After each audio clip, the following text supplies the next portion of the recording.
Want to call to order the budget hearing meeting for District 186. And Mrs. Hines, will you call the roll, please? Mr. Brown? Here. Mr. Beavers? Here. Dr. Dorr? Here. Mr. Green? Yes. Mrs. James? Here. Mrs. Evaldi? Here. Mr. Runge? Here. Next item is the Pledge of Allegiance.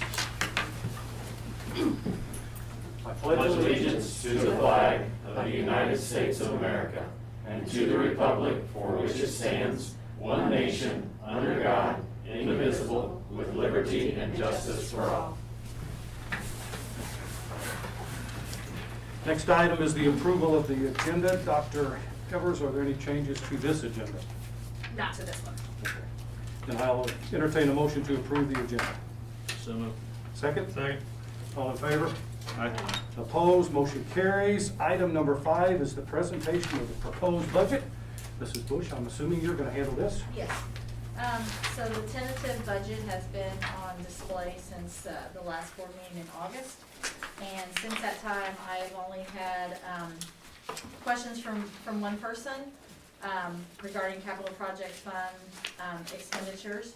And that's the only questions that I've had either from the public, the board, or from faculty and staff. The actual budget that was in the board packet is slightly different than what was put on display as a tentative budget, which typically happens as we maybe learn a little bit more as we get a little further down the road from August, tightening up some of those expenditures and truly what's going to be actual or what we think is going to be actual at this point. And I will say, salaries, benefits, those are much easier to budget for and to know what we're gonna be spending than some of the other things. In this year of COVID, we basically, our best guess of what we're gonna be spending this year at this point in September. So, could be more, could be less. We're hoping to finish the school year without any pauses in instruction, and can get kids back in, and all of that changes expenditures, as does continuing to do remote and finding out there are more tools that we need and things that we need to spend money on here and there. So at this point, this picture and time that we have, this is kind of where we are. Revenues, especially in the education fund, are just a guess at best at this point. We know the evidence-based funding, which is, aside from property taxes, our biggest funding source. We know what that's supposed to look like. We don't know that whether we're going to have proration by the end of the year. That was kind of tied to the graduated income tax and the ballot. That being on the ballot in November.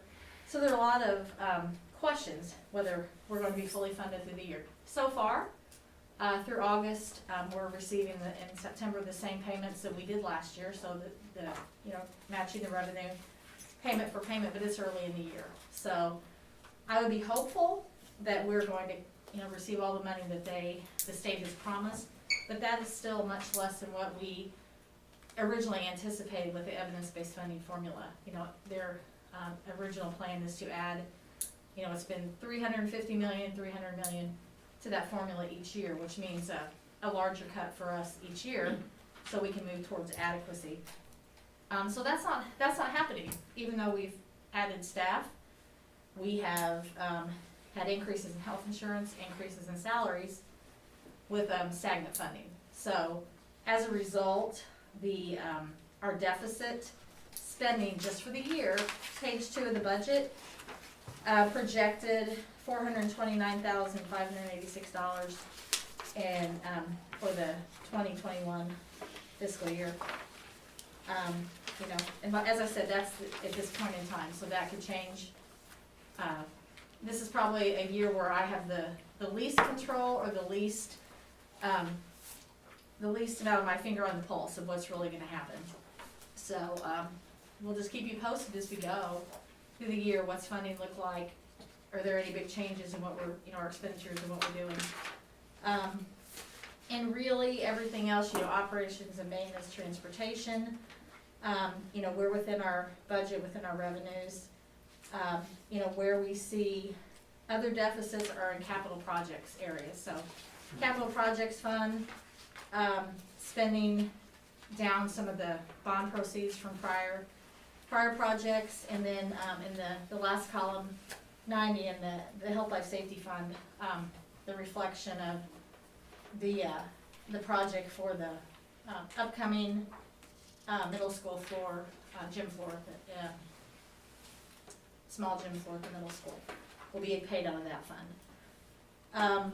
Debt service, you know, it kind of looks like there's a big deficit, but if you kind of scroll down to the bottom of the page, money comes in from capital projects as a transfer from county facility sales tax to pay those bond payments. So in the end, it's really an in and out in that fund.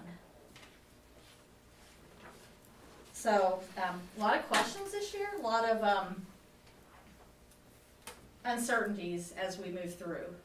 But like I said, just communication monthly with the board. You know, our financials through August don't show any surprises at this point, but we have a lot of school year to get through. So that's what I have for you for now. I would. Anybody hear any questions? Okay, thank you, Mrs. Bush. And item number 6 is the recognition of the audience regarding the proposed budget. Does anybody have a comment? Okay. Item number 7 is the adjournment, and I'll entertain a motion to do so. So moved. Second? Second. All in favor? Opposed? Motion carries. We've got